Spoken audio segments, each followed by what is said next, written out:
कल्पना की जाए कि अंतरिक्ष में जाने वाले पहले इंसान की उड़ान का कुल समय। हाँ, और एक इंसान के शरीर का वो सटीक तापमान जहां सारे अंग अचानक काम करना बंद कर देते हैं। बिल्कुल। और इसके साथ ही एक साधारण सी बेसबॉल की गेंद पर लगे हुए टांके। इन सब में क्या समानता हो सकती है? पहली बार सुनने में तो ऐसा लगता है जैसे इनका आपस में कोई तालमेल ही नहीं है। मतलब अंतरिक्ष विज्ञान और बेसबॉल का क्या ही लेना देना। वही तो।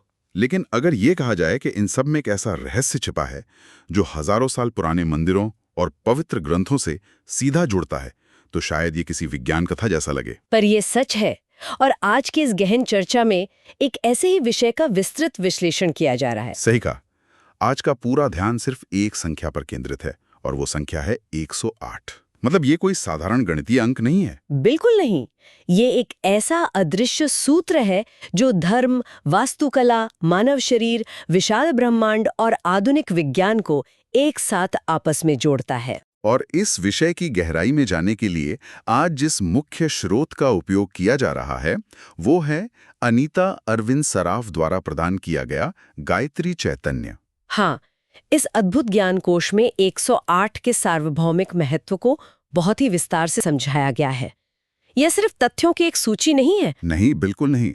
ये सोचने पर मजबूर करता है कि आखिर एक ही संख्या बार बार हर जगह क्यों उभर कर आती है। पर आगे बढ़ने से पहले ये स्पष्ट करना बहुत आवश्यक है कि इस विस्तृत विश्लेषण का उद्देश्य किसी विशेष धर्म या मान्यता का पक्ष लेना बिल्कुल नहीं है। एकदम सही बात है।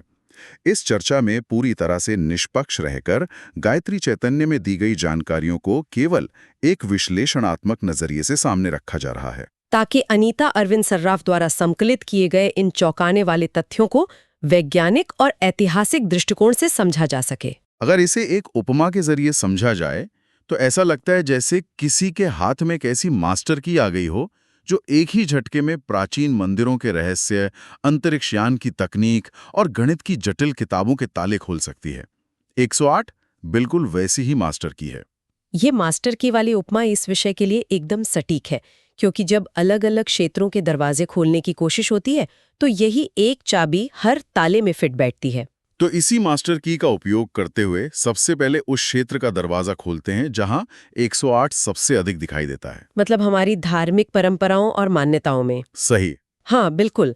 अगर हिंदू धर्म से शुरुआत करें तो आम तौर पर किसी भी 3 अंकों की संख्या को बहुत शुभ नहीं माना जाता। लेकिन 108 इस नियम का सबसे बड़ा अपवाद है। गायत्री चैतन्य में बताया गया है कि मानव जीवन को सही रास्ते पर रखने के लिए ठीक 108 धर्म नीतियां बनाई गई हैं। और सिर्फ नीतियां ही नहीं, साल भर में 108 त्योहार भी मनाए जाते हैं। जैसे भाद्रपद मास की ऋषि पंचमी का ही उदाहरण ले लिया जाए। हाँ, उस दिन स्नान करते समय 108 बार हाथ मुंह धोने की एक विशेष परंपरा है। व्रत, पूजा और अनुष्ठान में भी 108 धार्मिक वस्तुओं का उपयोग होता है। और परिक्रमा या मंत्रों का जब भी 108 बार ही किया जाता है। लेकिन क्या ये सिर्फ एक अंधविश्वास है? देखिए, गायत्री चैतन्य के अनुसार इसे सिर्फ अंधविश्वास मानना गलत होगा। परिक्रमा या मंत्र जप को 108 बार करने के पीछे गहरा मानसिक अनुशासन है। मतलब ये चेतना को ब्रह्मांड की लय के साथ जोड़ने का एक तरीका है। एकदम सही। और सबसे दिलचस्प बात यह है कि ये चेतना को एकाग्र करने की ये लय केवल हिंदू धर्म तक सीमित नहीं है। बौद्ध धर्म में भी 108 का प्रभाव उतना ही मजबूत है। बौद्ध धर्म के तथ्य तो सच में हैरान करने वाले हैं। भगवान बुद्ध के संपूर्ण ज्ञान और उपदेशों को ठीक 108 खंडों में दर्ज किया गया है। और उनके पैरों के जो पवित्र निशान हैं, उन पर भी ठीक 108 चिन्ह बने हुए हैं। और जो बात सबसे ज्यादा ध्यान खींचती है वो है जापान की नव वर्ष की परंपरा। वहां जब नए साल का स्वागत किया जाता है तो मंदिरों में घंटी ठीक 108 बार बजाई जाती है। इसके पीछे बहुत गहरा मनोविज्ञान है।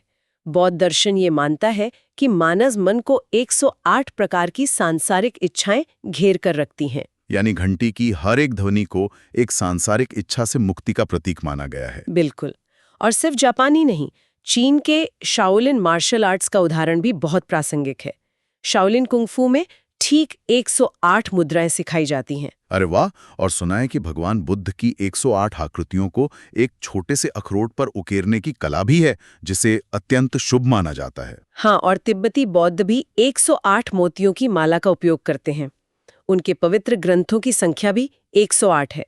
लंकावतार सूत्र में तो स्पष्ट रूप से दर्ज है कि बुद्ध ने बोधिसत्व महामती को ठीक 108 सलाह दी थी। ये सब सुनकर लगता है कि शायद ये सिर्फ एशिया के धर्मों तक सीमित है। लेकिन गायत्री चैतन्य के तथ्य इस धारणा को पूरी तरह तोड़ देते हैं। जैन धर्म में एक सिद्ध व्यक्ति के ठीक 108 सद्गुण माने गए हैं। और इस्लाम धर्म में भी इस संख्या को सीधे ईश्वर से जोड़ा गया है। ईसाई धर्म की बात करें तो वहां इसे एंजल नंबर कहा जाता है। और ईसाई धर्म से जुड़ा एक बहुत ही विशिष्ट तथ्य यह है कि पुराने नियम की बाइबल में फर्स्ट बॉर्न शब्द ठीक 108 बार आया है। और नए नियम में इन ट्रूथ और टू फॉरगिव जैसे शब्द भी ठीक 108 बार ही उपयोग किए गए हैं। सिख धर्म में भी ध्यान लगाने के लिए जिस ऊन के धागे का उपयोग होता है उसमें ठीक 108 गांठें बांधी जाती हैं। इन सब बातों को एक साथ देखने पर एक बहुत बड़ा सवाल खड़ा होता है। यही ना कि क्या हजारों साल पहले अलग अलग महाद्वीपों में रहने वाले लोगों ने अवचेतन रूप से ब्रह्मांड के एक ही आध्यात्मिक कोड को डिकोड कर लिया था? बिल्कुल, क्योंकि ये तो संभव नहीं लगता कि उन्होंने आपस में कोई संचार किया हो। ये इस बात का संकेत है कि मानवता का जो मूल आध्यात्मिक ढांचा है वो एक ही है। और प्राचीन विचारकों ने इसी 108 के कोड को केवल किताबों में नहीं रखा, बल्कि इसे पत्थरों में उकेर दिया। पत्थरों में उकेरा गया गणित, वास्तुकला और इतिहास के दृष्टिकोण से ये हिस्सा सच में सबसे ज्यादा रोमांचक है। हाँ, गायत्री चैतन्य में नेपाल के प्रसिद्ध मुक्तिनाथ मंदिर का जिक्र है, जहाँ पवित्र स्नान के लिए गाय के मुख वाले ठीक 108 जल स्रोत बने हुए हैं। और कंबोडिया का अंकोर वाट मंदिर, उसके विशाल प्रवेश द्वार पर देवों और दानवों की ठीक 108 मूर्तियां खड़ी हैं। ये सिर्फ एक संयोग तो नहीं हो सकता कि कोई वास्तुकार बिना किसी कारण के इतनी बड़ी संरचना में इस संख्या को चुन ले। एकदम सही। प्राचीन वास्तुकला में ज्यामिति का एक बहुत विशिष्ट महत्व था। मंगोलिया का मुख्य बौद्ध मंदिर, जिसे उर्गा कहा जाता है, वो पूरी तरह से 108 विशाल स्तंभों पर टिका हुआ है। और नेपाल के काठमांडू का बोधनाथ स्तूप भी, जिसकी नींव में ध्यानमग्न बुद्ध की 108 आकृतियां स्थापित हैं। इन सभी स्मारकों का निर्माण करते समय वास्तुकारों का उद्देश्य केवल ईंट पत्थर की इमारत खड़ा करना नहीं था, बल्कि ब्रह्मांड की ऊर्जा का एक सूक्ष्म प्रतिरूप तैयार करना था। लेकिन अगर ये सिर्फ एशियाई वास्तुकला तक सीमित रहता तो शायद इसे एक सांस्कृतिक प्रभाव मान लिया जाता। पर इंग्लैंड के स्टोनहेंज का क्या? स्टोनहेंज का तथ्य तो सबसे ज्यादा चौंकाने वाला है। इस प्रागैतिहासिक स्मारक का व्यास ठीक 108 फीट नापा गया है। और स्टोनहेंज का निर्माण तो अंकोर वाट या अन्य एशियाई मंदिरों से हजारों साल पहले हुआ था। ये ऐसा लगता है जैसे बिना आधुनिक उपकरणों के दुनिया भर के वास्तुकारों ने प्रकृति की एक ही ब्लूप्रिंट फाइल को अपने दिमाग में डाउनलोड कर लिया हो। स्टोनहेंज के 108 फीट के व्यास और एशियाई मंदिरों के इस गणितीय तालमेल को विज्ञान की दृष्टि से कैसे समझा जा सकता है? देखिए, इसे समझने के लिए खगोल विज्ञान की ओर देखना होगा। प्राचीन काल के महान वास्तुकारों का मुख्य संदर्भ बिंदु आसमान ही था। मतलब वो सूर्य, चंद्रमा और तारों की गति का सूक्ष्म अध्ययन करते थे। हाँ, और प्रकृति एक विशेष गणितीय अनुपात में काम करती है। स्टोनहेंज का 108 फीट का व्यास यही साबित करता है कि वे सभी उसी खगोलीय गणित का पालन कर रहे थे। तो बाहरी दुनिया और विशाल स्मारकों से आगे बढ़कर अब बात खुद मानव शरीर और मन की करते हैं। क्योंकि अगर ये कोड ब्रह्मांड में है तो जाहिर है ये हमारे अंदर भी होना चाहिए। बिल्कुल। गायत्री चैतन्य में जो विवरण है वो सच में किसी विज्ञान फंटास्टी से कम नहीं लगता। बताया गया है कि मानव कोशिकाओं में पिछले 108 जन्मों की यादें छिपी होती हैं। और इससे भी अधिक स्पष्ट रूप से मानव शरीर में ठीक 108 मर्म बिंदु होते हैं। ये मर्म बिंदु असल में क्या है और आयुर्वेद में ये इतने महत्वपूर्ण क्यों हैं? मर्म बिंदु वो चौराहे हैं जहां शरीर की भौतिक संरचना यानी मांस, रक्त और हड्डियां प्राण ऊर्जा के साथ मिलते हैं। मतलब पूरे शरीर में ऊर्जा इन्हीं 108 मर्म बिंदुओं के माध्यम से प्रवाहित होती है। बिल्कुल। अगर इनमें से किसी भी बिंदु पर आघात लगता है तो उसका सीधा असर शारीरिक और मानसिक स्वास्थ्य पर पड़ता है। और मानव मन का जो गणित गायत्री चैतन्य ने समझाया गया है वो भी विचार करने लायक है। कहा गया है कि मानव मन में कुल 108 प्रकार की भावनाएं पैदा होती हैं। हाँ, और इसे बहुत ही तार्किक रूप से विभाजित किया गया है। 36 भावनाएं हमारे अतीत से जुड़ी होती हैं, 36 वर्तमान से और 36 भविष्य की चिंताओं से। यानी 36 को 3 से गुणा करें तो कुल 108 भावनाएं। हमारा पूरा का पूरा भावनात्मक अस्तित्व इस एक संख्या में विभाजित है। और आयुर्वेद में भी इन्हीं भावनाओं के असंतुलन के कारण 108 प्रकार के मानसिक विकारों का जिक्र किया गया है। लेकिन ये सोचना ही कितना हैरान करता है कि हजारों साल पहले योगियों को शरीर के अंदर के इन सटीक 108 ऊर्जा केंद्रों का पता बिना किसी मशीन के कैसे चला? इसका सीधा उत्तर उनकी गहन ध्यान साधना और प्राणायाम है। योगियों की प्रयोगशाला उनका अपना शरीर था। तभी तो योग और प्राणायाम में इस संख्या का इतना गहरा महत्व है। शारीरिक और मानसिक शुद्धि के लिए 108 सूर्य नमस्कार का अभ्यास किया जाता है। और प्राणायाम के विज्ञान में माना गया है कि श्वास का चक्र 108 बार पूरा करने पर शरीर की सभी सूक्ष्म नाड़ियां शुद्ध हो जाती हैं, जिससे मन का शोर पूरी तरह शांत हो जाता है। कुंडलिनी योग में भी इसका एक बहुत ही तकनीकी विवरण मिलता है ना? हाँ, गायत्री चैतन्य में उल्लेख है कि मानव शरीर में 108 ऊर्जा रेखाएं होती हैं जो सीधे हमारे हृदय चक्र से जुड़ी होती हैं। और इनमें से एक रेखा ऐसी है जो सीधे आत्म साक्षात्कार की ओर ले जाती है। ये अपने आप में इस शरीर के अंदर का एक पूरा ब्रह्मांड है। लेकिन जब योगियों के इस आंतरिक विज्ञान से निकलकर आधुनिक विज्ञान और गणित की तरफ देखते हैं तो ये 108 का नियम वहां भी बहुत मजबूती से टिकता है। ज्योतिष और खगोल विज्ञान में तो इसके सबसे बड़े उदाहरण हैं। ज्योतिष शास्त्र के अनुसार अंतरिक्ष में कुल 27 नक्षत्र हैं और हर एक नक्षत्र को 4 पाद या चरणों में बांटा गया है। 27 को 4 से गुणा करने पर परिणाम ठीक 108 आता है। इसी तरह 12 राशियां हैं और 9 ग्रह हैं।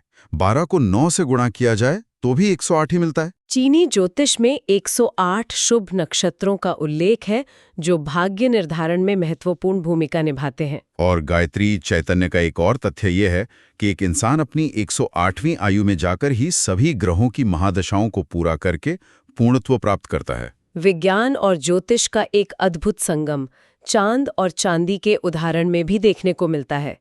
ज्योतिष में चांद का प्रतीक चांदी है और रसायन शास्त्र की किताबों में चांदी का परमाणु भार यानी एटॉमिक वेट ठीक 108 है। क्या ये सिर्फ इत्तेफाक हो सकता है? इसे सिर्फ इत्तेफाक मानना विज्ञान के साथ अन्याय होगा। गणित की दुनिया में भी 108 एक बहुत ही विशिष्ट संख्या है। हाँ, प्रसिद्ध भारतीय गणितज्ञ D.R. कॉपरेकर ने इसे हर्षद संख्या का नाम दिया है, जिसका संस्कृत में अर्थ होता है खुशी देने वाला। अगर हम 108 के अंकों को जोड़ें 1, 0 और 8 तो योग 9 होता है। और 108 को 9 से पूरी तरह विभाजित किया जा सकता है। भाग देने पर उत्तर 12 आता है। जो संख्या ये नियम मानती है वो हर्षद संख्या है। इसके अलावा गायत्री चैतन्य में ये भी बताया गया है कि 108 एक अबंडेंट नंबर और सेल्फ नंबर भी है। ये गणितीय शब्द थोड़े तकनीकी हैं, क्या इन्हें आसान भाषा में समझाया जा सकता है? देखिए, अबंडेंट नंबर उसे कहते हैं जिसके सभी विभाजकों का योग खुद उस संख्या से बड़ा होता है। अच्छा, और सेल्फ नंबर का अर्थ है एक ऐसी स्वतंत्र संख्या जिसे किसी अन्य संख्या और उसके अंकों को जोड़कर नहीं बनाया जा सकता। बिल्कुल, ये गणित में 108 के स्वतंत्र और मजबूत अस्तित्व को दर्शाता है। गणित की बात हो ही रही है तो गायत्री चैतन्य में एक सबसे आकर्षक समीकरण दिया गया है। 1 की घात 1 गुणा 2 की घात 2 गुणा 3 की घात 3। मतलब 1 to the power 1 multiplied by 2 to the power 2 multiplied by 3 to the power 3। जब इसे हल करते हैं तो ये बनता है 1 गुणा 4 गुणा 27 और अंतिम उत्तर आता है ठीक 108। ये कोई सामान्य जोड़ घटाव नहीं है, ये प्रकृति की एक गणितीय कविता है। ब्रह्मांड की इतनी बड़ी जटिलताओं को इतने सरल समीकरण में देखना सच में अद्भुत है। और ये गणितीय कविता केवल किताबों तक सीमित नहीं है। अगर अंतरिक्ष विज्ञान के इतिहास को देखा जाए तो यूरी गागरिन का नाम सबसे ऊपर आता है। हाँ, और जब उन्होंने मानव इतिहास में पहली बार अंतरिक्ष की यात्रा की तो उनके उस उड़ान का कुल समय ठीक 108 मिनट था। ये सच में रोंगटे खड़े कर देने वाला तथ्य है। और दैनिक जीवन में एम्बुलेंस का जो आपातकालीन नंबर डायल किया जाता है वो भी 108 है।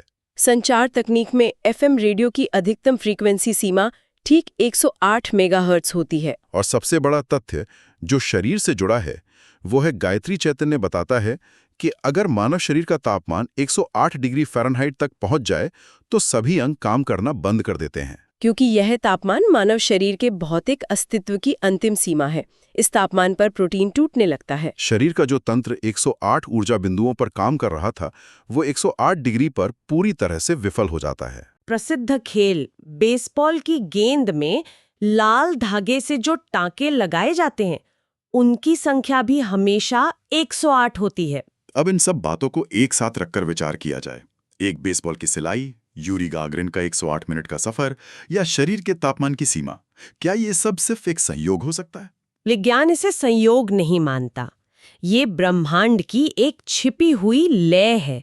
इंसान जाने अनजाने में प्रकृति की इसी गणितीय व्यवस्था के अधीन कार्य करता है। अनीता अरविंद सराफ द्वारा प्रदान किए गए गायत्री चैतन्य के इस ज्ञान से ये स्पष्ट होता है कि 108 सिर्फ अंकों की एक सूची नहीं है। ये एक अदृश्य धागा है जो हमारी धार्मिक आस्थाओं, आधुनिक विज्ञान, खगोल विज्ञान और हमारे भौतिक अस्तित्व को एक साथ बांधता है। अगली बार जब 108 संख्या देखें तो इसे सिर्फ एक अंक नहीं, बल्कि ब्रह्मांड की जटिल संरचना और आंतरिक शक्ति की एक कड़ी मानना चाहिए। चर्चा की शुरुआत जिस मास्टर के उदाहरण से हुई थी, वो यहाँ पूरी तरह सिद्ध होती है। इस विस्तृत विश्लेषण के अंत में एक नया और बेहद प्रासंगिक विचार छोड़ना आवश्यक लगता है। वो विचार क्या है? अगर इस ब्रह्मांड ने अपनी धड़कन को 108 की संख्या में छुपा रखा है, सांसों से लेकर तारों की चाल तक, तो क्या यह संभव है कि भविष्य में जो कृत्रिम बुद्धिमत्ता या डिजिटल एल्गोरिदम बनाए जा रहे हैं, वे भी अनजाने में इसी 108 की संख्या की ओर आकर्षित होंगे? ये बहुत ही गहरा सवाल है, वो भी तब जब उन्हें इसके लिए प्रोग्राम न किया गया हो। बिल्कुल। क्या मशीनें भी अपने आप इस ब्रह्मांडीय कोड को पहचान लेंगी? इसी विचार के साथ इस गहन चर्चा का हिस्सा बनने के लिए बहुत बहुत आभार।